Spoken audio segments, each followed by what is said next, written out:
जय हिंद साथियों, आप सभी का आपके अपने परिवार आसमा सिविल एकेडमी के इस डेली करंट अफेयर्स पे मैं इशार अहमद आप सभी का एक बार फिर से पुरजोर स्वागत करता हूं और आशा करता हूं कि आप सभी स्वस्थ हैं और बिल्कुल मस्त हैं और साथ ही साथ अपनी प्रतियोगी परीक्षा की तैयारी बेहतर जोरों शोरों से और एक युद्ध स्तर पे कर रहे हैं।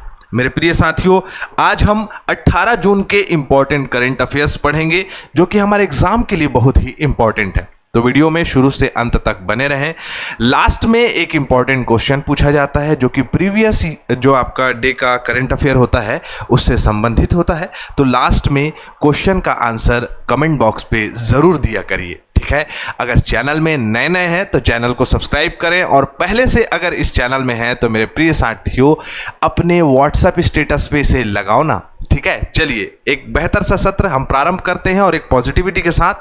लेखक कह रहा है समय और समझ दोनों एक साथ बस किस्मत वालों को ही मिलती है, क्योंकि अक्सर समय पर समझ नहीं आती और समझ आने पर समय निकल जाता है। समझ और समय इसी का ही खेल है, इसी का ही फेर है, इसी का ही जो आपका कहा जा सकता है कि इसी का ही सारा का सारा फेर है। मेरे प्रिय साथियों, समय का सही समय पे सदुपयोग करना अनिवार्य है।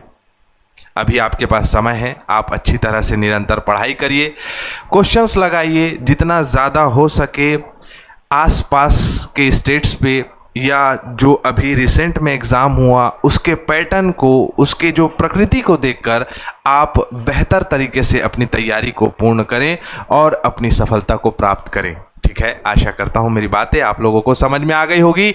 लास्ट टाइम मैंने प्रश्न पूछा था कि हाल ही में कौन सा केंद्र शासित प्रदेश है जो राष्ट्रीय ई विधान एप्लीकेशन को अपनाने वाला भारत का 29वां विधानमंडल बन गया है। वो है पुडुचेरी। अब मुझे समझ में आई, कल मैं अपना यूट्यूब चैनल जो है वो एनालाइज किया, मेरे को पता चला कि जैसे कोई स्टेट गवर्नमेंट के या सीजीपीएससी हो गया या सीजी व्यापम हो गया, कोई भी एग्ज़ाम होता है तो कमेंट आना कम हो जाता है और एग्ज़ाम के बाद जो है बच्चे प्रॉपर सहयोग करते हैं, प्रॉपर कमेंट देते हैं। तो मेरे प्रिय साथियों, एडीईओ का एग्ज़ाम हुआ है, उसका जो है आपका कंप्लीट हो गया है। अब अपनी निरंतरता तुरंत प्रारंभ कर दीजिए, ठीक है। तो पुडुचेरी जो है वो नेशनल ई विधान एप्लीकेशन को अपनाने वाला 29वां राज्य बन गया है, केंद्र शासित प्रदेश बन गया है, ठीक है। चलिए, हाल ही में उत्तर कोरिया ने भारत में नए राजदूत के रूप में किसे नियुक्त किया है, ठीक है। किसे नियुक्त किया गया है उत्तर कोरिया में? तो सिंपल सा आंसर है एलियावती लोंगकुमर।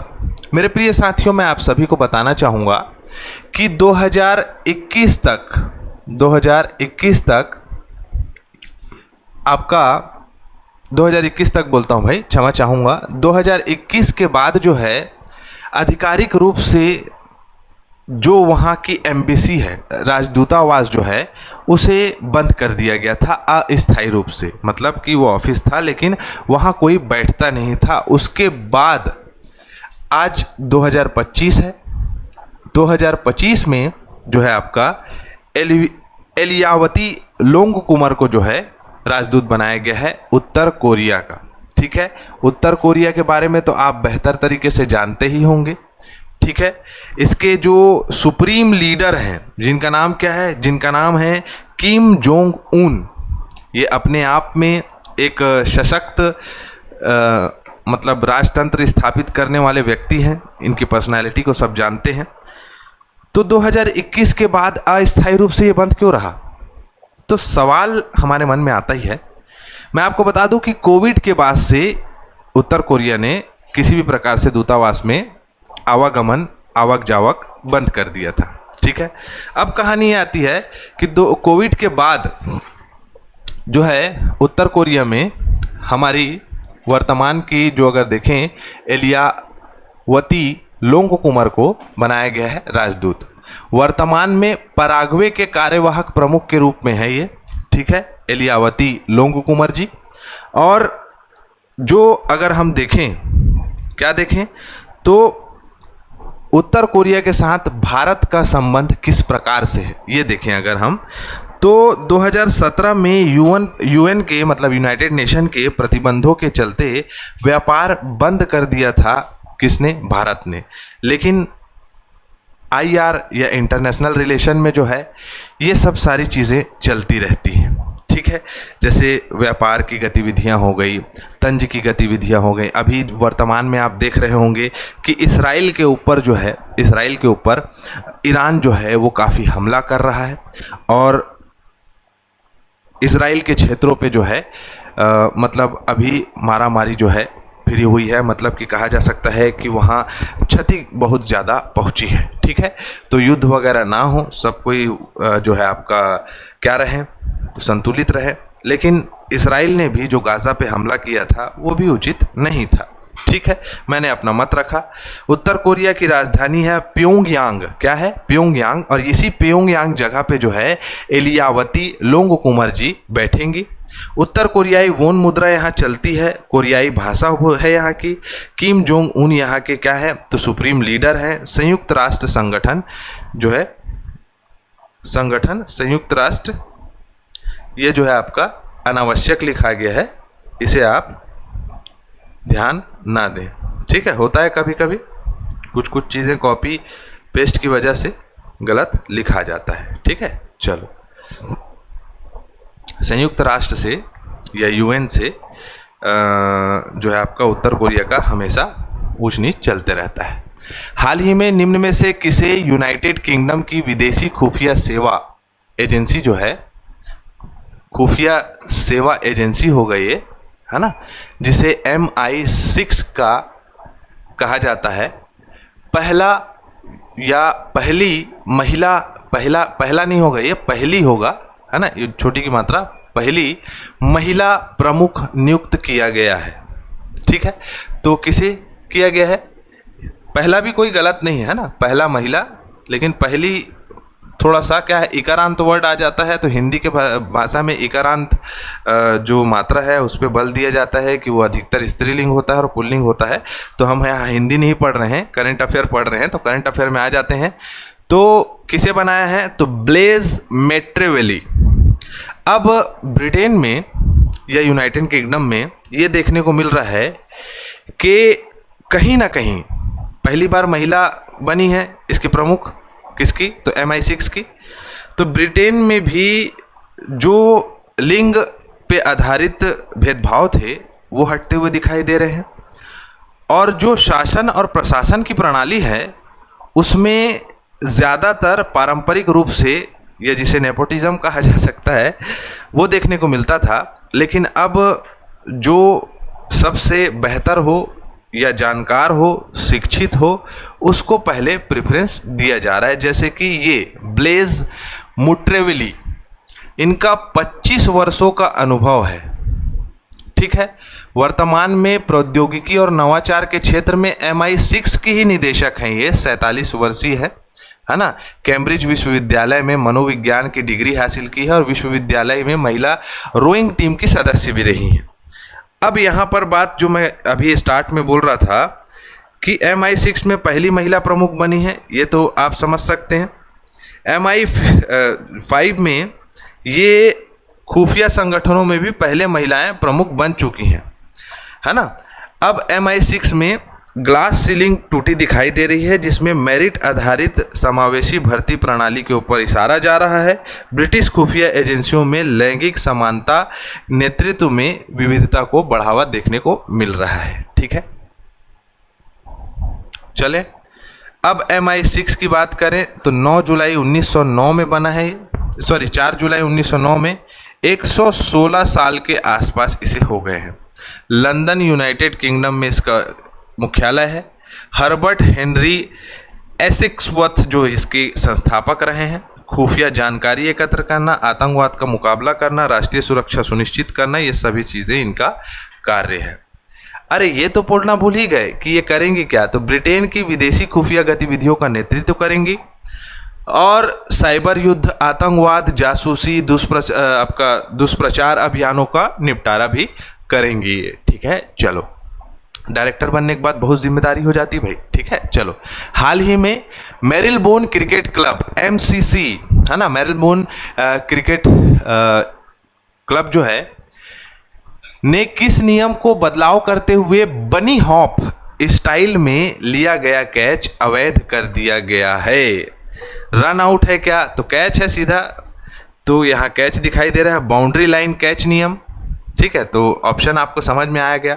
अब क्या होता था मेरे प्रिय साथियों कि क्रिकेट ग्राउंड में उड़ती हुई बॉल आ रही है, फील्डर बाहर से उसको रोका, रोकने के बाद अंदर गया, अंदर में भी हवा में उसको उछाला, फिर उसके बाद बाहर आया और कैच पकड़ लिया, तो वो आउट दे दिया जाता था। लेकिन अब नियम एकदम कठोर और स्ट्रिक्ट बन गए हैं। अब क्या नियम बन गए हैं कि फील्डर जो है उसको सूर्य कुमार यादव, जो कि आपका दक्षिण अफ्रीका के साथ जो फाइनल मैच चल रहा था उसमें सूर्य कुमार यादव का कैच याद है ना, वैसे ही कैच पकड़ना पड़ेगा। समझ में आया? नहीं आया? तो देखो, अगर बाउंड्री के बाहर आप खड़े हो, बाउंड्री के अंदर खड़े हो आप, बाउंड्री के बाहर मतलब छक्का हो जाता है, तो बाउंड्री के अंदर खड़े हो, अगर आप एक बार टच किए बॉल को, उसके बाद अंदर चले गए, फिर बाहर आ गए, बाहर आकर अगर आप कैच ले लिए तो वो कैच कहलाएगा। लेकिन अगर आप एक बार टच किए, उसके बाद अंदर के ही उछाल पे उसको उछाल कर बाहर आकर कैच लोगे तो आउट नहीं माना जाएगा, उसे रन दे दिया जाएगा। ठीक है, तो ये नियम लागू कर दिया गया है। ठीक है, पढ़ लेना इसको। मैं बोला सूर्य कुमार यादव ने जो कैच लिया था वो परफेक्ट कैच लिया था, तो आप समझ गए होंगे। हाल ही में भारत की पवन ऊर्जा क्षमता में 10.5% से अधिक वृद्धि दर्ज की गई है। इस वृद्धि के बाद देश की कुल पवन ऊर्जा क्षमता कितनी हो गई है? तो मैं आप सभी को बता दूं कि 51.5 गीगावाट क्षमता अब पूरे देश की पवन ऊर्जा की क्षमता हो गई है। और अगर आप 2014 से तुलना करेंगे, कब से? तो 2014 से अगर तुलना करेंगे तो मेरे प्रिय साथियों महज 2.82 गीगावाट 2014 में पवन ऊर्जा था। तो हमारे केंद्रीय नवीन और नवीनीकरणीय ऊर्जा मंत्री जो प्रहलाद जोशी जिनका नाम है, प्रहलाद जोशी ने बताया कि हम बहुत आगे चल रहे हैं। पिछले वर्ष 46.42 गीगावाट की क्षमता थी पवन ऊर्जा की, अब वर्तमान में 51.5% हो गई है। सॉरी गीगावाट हो गई है, प्रतिशत नहीं भाई, गीगावाट हो गया। ठीक है, परसेंट नहीं, गीगावाट हो गई है। हाल ही में अल्टीमेट टेबल टेनिस यूटीटी 2025 का खिताब किस टीम ने जीता है? तो यू मुंबा टीटी। ठीक है, यू मुंबा टीटी ने फाइनल जो है जीत लिया है। किसका? तो यूटीटी 2025। ठीक है, अल्टीमेट टेबल टेनिस। अब यहां सवाल आता है प्रमुख खिलाड़ियों का। देखो फाइनल में पहले ये देख लो, यू मुंबा टीटी ने जयपुर पैट्रियट्स को फाइनल में 8-4 से हरा दिया। इसमें हरमीत देसाई, कहाँ गई हरमीत देसाई? कहाँ गए? ये रहे हरमीत देसाई। ये सीजन 6 के सर्वश्रेष्ठ पुरुष खिलाड़ी बने। यू मुंबा की कप्तान बर्डेन सोजोक्स को सीजन का सर्वश्रेष्ठ महिला खिलाड़ी घोषित किया गया।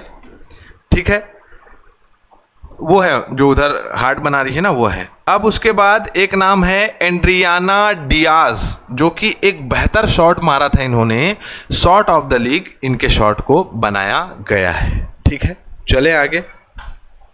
2017 में पहला यूटीटी मैच हुआ था, अब हर साल होता है। ठीक, चलो।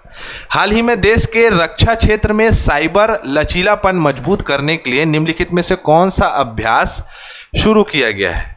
हाल ही में देश के मतलब भारत देश में साइबर सुरक्षा नामक एक पहल चालू की है।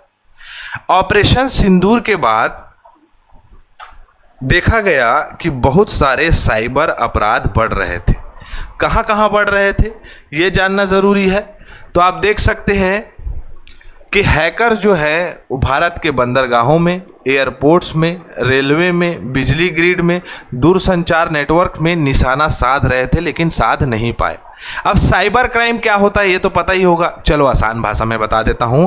साइबर क्राइम मतलब मेरे प्रिय साथियों डिजिटल वे पे किया जाने वाला अपराध। अब बोलोगे कि बंदरगाह में कैसे होगा? तो पोर्ट जो है वहां पर बहुत सारी चीजें कंप्यूटराइज्ड होती हैं और इंटरनेट के माध्यम से संचालित होती है। तो अगर उसको हैकर हैक कर ले तो बहुत सारे आवागमन, आयात निर्यात की चीज़ें क्या हो सकती है, उसको क्षति पहुंच सकती है, भगदड़ मच सकती है। वैसे ही एयरपोर्ट में भी अगर आ जाए सिस्टम का हैकिंग, तो हैक अगर हो जाए सिस्टम तो गड़बड़ हो जाएगा। रेल में भी वैसी है, बिजली ग्रिड में भी वैसी है। तो ऊर्जा मंत्री मनोहर लाल खट्टर ने बताया कि 2 लाख से अधिक साइबर अटैक किए गए थे, लेकिन सभी विफल रहे हैं। और इसका मुख्य उद्देश्य क्या है साइबर सुरक्षा का, तो रक्षा क्षेत्र में साइबर सुरक्षा क्षमता को परखना, उन्हें सुदृढ़ बनाना, ये सब कार्य करना है। ठीक है, अलग अलग एजेंसियों को अलग अलग कार्य दिया गया है। खैर, दक्षिण अफ्रीका ने आईसीसी विश्व टेस्ट चैंपियनशिप जीत लिया है। आप सभी को पता है अहमदाबाद में एक बहुत ही दर्दनाक दुर्घटना हुआ। अरुण श्रीनिवास जी जो है वो प्रबंधक निदेशक बन गए हैं किसके, मेटा के। उत्तराखंड में भी हेलीकॉप्टर क्रैश हुआ जिसमें 7 लोगों की मौत हो गई। वैसे ही इंद्रियाणी नदी जो कि पुणे में है, वहाँ पर भी पुल जो है वो क्या हुआ, गिर गया, भसक गया, जिसे हम छत्तीसगढ़ी में बोलते हैं, और वहाँ पर 4 लोगों की मौत हो गई और बहुत सारे लोग लापता है। 18 से ज़्यादा लोग घायल हैं। अमिताभ कांत जी अब G20 के सिर पर नहीं रहे, उन्होंने क्या कर दिया है, इस्तीफा दे दिया है। हाल ही में प्रधानमंत्री नरेंद्र मोदी जी को साइप्रस देश द्वारा कौन सा सर्वोच्च नागरिक सम्मान प्रदान किया गया है, आपको बताना है। हमारा सत्र यहीं कंप्लीट होता है। वीडियो को ज्यादा से ज्यादा शेयर करेंगे। इसी के साथ मैं इजाजत चाहूंगा। जय हिंद, जय भारत।